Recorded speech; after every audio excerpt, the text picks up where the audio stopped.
নমস্কাৰ ছাত্ৰ ছাত্ৰীসকল ই কক্ষালৈ তোমালোকক স্বাগতম জনাইছো মই তোমালোকৰ পৰিণীতা মেম আজি মই তোমালোকৰ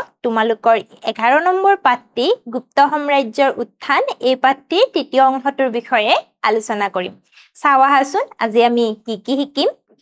আজি আমি শিকিম গুপ্ত যুগৰ সমাজ ব্যৱস্থাৰ বিষয়ে আজি আমি জ্ঞান লাভ কৰিম গুপ্ত যুগৰ সমাজ ব্যৱস্থা কেনেকুৱা আছিল এই বিষয়ে জানিম লগতে গুপ্ত যুগৰ ভাষা সংস্কৃতি সাহিত্য এই বিষয়েও আলোচনা কৰিম এতিয়া চাওহা গুপ্ত যুগৰ সমাজ ব্যৱস্থাৰ বিষয়ে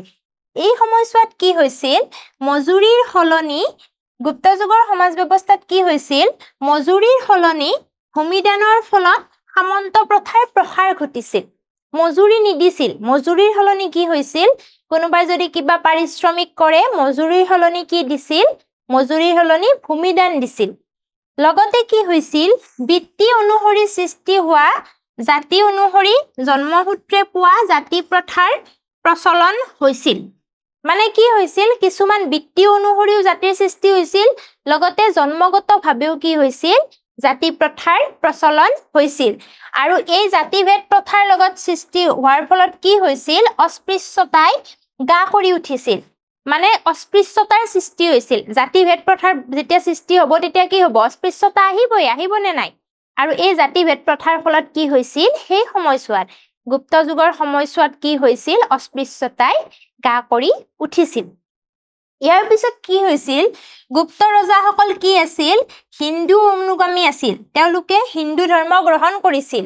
আৰু পুৰোহিত শ্ৰেণীয়ে কি কৰিছিল সমাজত বৰ্ণবাদৰ বিভেদক অধিক গুৰুতৰ কৰি তুলিছিল গুপ্ত ৰজাসকল হিন্দু আছিল আৰু যি পুৰোহিত শ্ৰেণী আছিল সেই সময়ছোৱাৰ যি পুৰোহিত শ্ৰেণী তেওঁলোকে কি কৰিছিল বৰ্ণবাদক অধিক গুৰুতৰ কৰি তুলিছিল ইয়াৰ লগে লগে কি হৈছিল ব্ৰাহ্মণ আৰু ক্ষত্ৰিয়ৰ আধিপত্য বাঢ়িল সমাজত ব্ৰাহ্মণসকলৰ আধিপত্য বাঢ়িল লগতে ক্ষত্ৰিয়সকলৰ বাঢ়িল আৰু বাকি যিবোৰ শ্ৰেণী আছিল আন শ্ৰেণীবোৰ সমাজত তেওঁলোকৰ কি হ'ল আধিপত্য কমি গ'ল আৰু কৃষিৰ কৰ কি হ'ল বৃদ্ধি হ'ল লগতে সামন্তীয় ব্যৱস্থাৰ বাবে কৃষকৰ অৱস্থাৰ অৱনতি ঘটিল কৃষি কৰ্মৰ কি হ'ল কৰ বৃদ্ধি হ'ল যিমানখিনি কৃষি কৰিব তাত কি হ'ব লাগিব বেছিকে কৰ দিব লগা অৱস্থা সৃষ্টি হ'ল আৰু লগতে কৃষি কৰ্মৰ এই কৰ বৃদ্ধি আৰু সামন্তীয় ব্যৱস্থাৰ বাবে কৃষকসকলৰ কি হ'ল অৱস্থাৰ অৱনতি ঘটিল তেওঁলোক লাহে লাহে দুখীয়া হৈ গ'ল ইয়াৰ পিছত চোৱা গুপ্ত যুগত মহিলাৰ স্থান পূৰ্বৰ সময়ৰ তুলনাত মহিলাৰ মৰ্যাদা উন্নতি হ'ল যদিও অসমান হৈয়ে থাকিল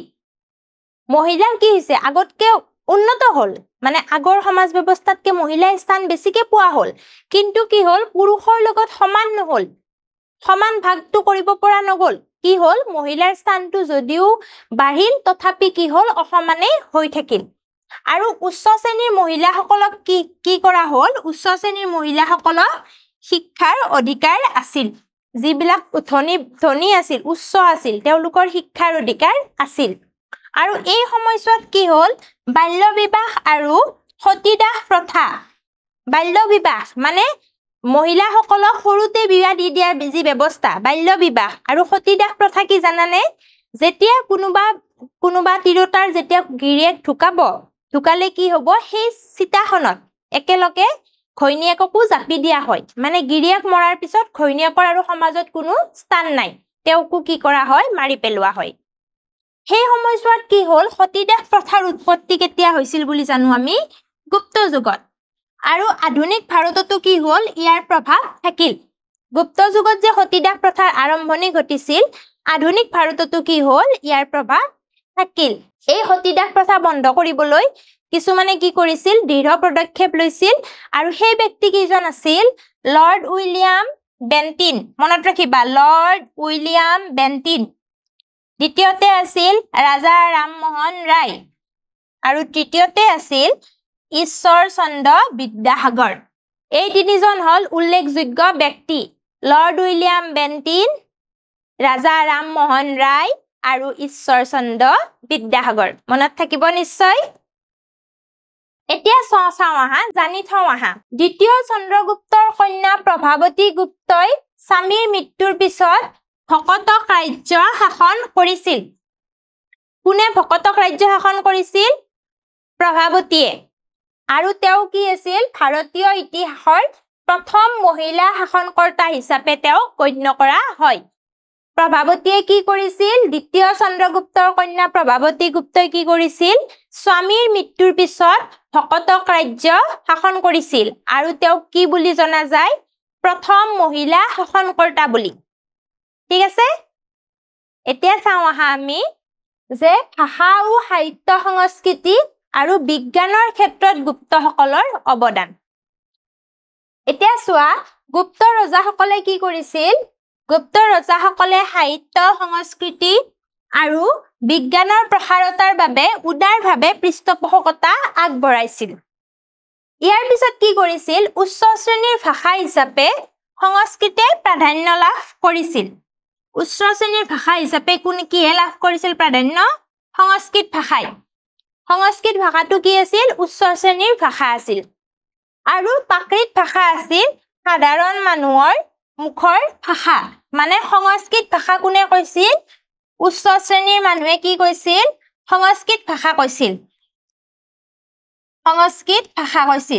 আৰু প্ৰাকৃত ভাষা কোনে কৈছিল প্ৰাকৃত ভাষা কৈছিল সাধাৰণ মানুহে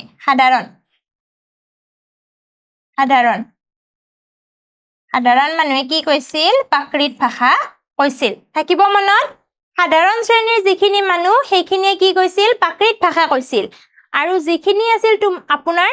উচ্চ শ্ৰেণীৰ মানুহখিনিয়ে কি কৈছিল সংস্কৃত ভাষা কৈছিল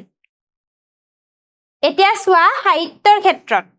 ভাষাটো পঢ়িলো আমি এতিয়া চাম আমি সাহিত্যৰ ক্ষেত্ৰত উল্লেখযোগ্য কোন আছিল এয়া চোৱা কালিদাস ভৰতমুনি ক্ষুদ্ৰক বিশাখা দত্ত কালিদাস ভৰত ক্ষুদ্ৰক বিশাখা দত্ত এই কিজন আছিল বিখ্যাত সাহিত্যিক গুপ্ত যুগৰ বিখ্যাত সাহিত্যিক আছিল তাৰ আগে আগে আমি চাম যে হৰিহেনৰ দৰে এজন বিখ্যাত কবিয়ে কি কৰিছিল এলাহাবাদ স্তম্ভলিপিত প্ৰশস্তি লিখি উলিয়াইছিল হৰিহেনে কি লিখিছিল এলাহাবাদ স্তম্ভলিপিত প্ৰশস্তি লিখিছিল যাক এলাহাবাদ প্ৰশস্তি বুলি জনা যায় আৰু এই সময়ছোৱাত কি হৈছিল ৰামায়ণ মহাভাৰত পুৰাণৰ দৰে বিখ্যাত গ্ৰন্থসমূহ পুনৰ মুদ্ৰিত হৈছিল মানে আকৌ মুদ্ৰণ কৰা হৈছিল আৰু দ্বিতীয় চন্দ্ৰগুপ্তৰ ৰাজত্বকালত 9 গৰাকী সাহিত্যিকৰ সমাহাৰ ঘটিছিল দ্বিতীয় চন্দ্ৰগুপ্তৰ ৰাজত্বকালত কি হৈছিল 9 গৰাকী সাহিত্যিকৰ সমাহাৰ ঘটিছিল আৰু তেওঁলোকক একেলগে কি বুলি জনা যায় নৱৰত্ন মানে 9 জন সাহিত্যিকে কি কৰিছিল তেওঁৰ ৰাজসভাত সাহিত্য চৰ্চা কৰিছিল আৰু তেওঁলোকক কি বুলি জনা যায় নৱৰত্ন বুলি জনা যায় এতিয়া চোৱা জ্যোতিৰ্বিদ আৰ্যভট্টই কি ৰচনা কৰিছিল আৰ্যভট্টীয়া লিখি পৃথিৱীৰ ঘূৰ্ণন আৰু চন্দ্ৰগ্ৰহণৰ বিষয়ে ব্যাখ্যা কৰিছিল জ্যোতিৰ্বিদ আৰ্যভট্টই কি লিখিছিল আৰ্যভট্টীয়া আৰু সেই লিখি তেওঁ কি কৰিছিল পৃথিৱীৰ ঘূৰ্ণন আৰু চন্দ্ৰগ্ৰহণৰ বিষয়ে ব্যাখ্যা কৰিছিল আৰু বৈজ্ঞানিকসকলে কি কৰিছিল সংখ্যাৰ দশমিক পদ্ধতি শূন্যৰ ব্যৱহাৰ আৰু স্থানীয় মানৰ ধাৰণা আৱিষ্কাৰ কৰিছিল বৈজ্ঞানিকসকলে কি কৰিছিল দশমিক পদ্ধতি স্থানীয় মান সংখ্যাৰ ব্যৱহাৰ আদিৰ বিষয়ে আৱিষ্কাৰ কৰিছিল আৰু বৰামিহিৰে কি লিখিছিল বৃহৎ সংহিতা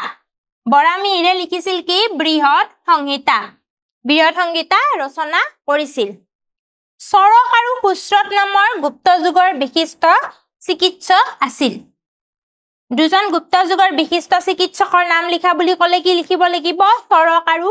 সুশ্ৰুত এতিয়া চোৱা সেই সময়ৰ বিশ্ববিদ্যালয় চোৱা গুপ্ত যুগৰ বিশ্ববিদ্যালয় প্ৰথম আছিল নালন্দা দ্বিতীয়তে আছিল উজ্জয়িনী 3 নম্বৰ আছিল বিক্ৰমশিলা 4 নম্বৰ আছিল সাৰনাথ আৰু তক্ষশিলা নালন্দা উজ্জয়িনী বিক্ৰমশিলা সাৰনাথ আৰু তক্ষশিলা এইকেইখন হ'ল সেই সময়ৰ গুপ্ত যুগৰ বিশ্ববিদ্যালয় এই 5খন মনত থাকিব কি আছিল নালন্দা উজ্জয়িনী বিক্ৰমশিলা সাৰনাথ আৰু তক্ষশিলা এতিয়া চোৱা আমি যে তেতিয়া পঢ়িলো সাহিত্যিক কেইজনৰ বিষয়ে যে পঢ়িলো কি আছিল কালিদাস ভৰত শূদ্ৰক আছিল নে নাই বিশাখা দত্ত তেওঁলোকৰ ৰচনা চোৱা কালিদাসৰ কি আছিল কুমাৰ সম্ভৱ তাৰ পিছত কি পাও ৰঘুবংশম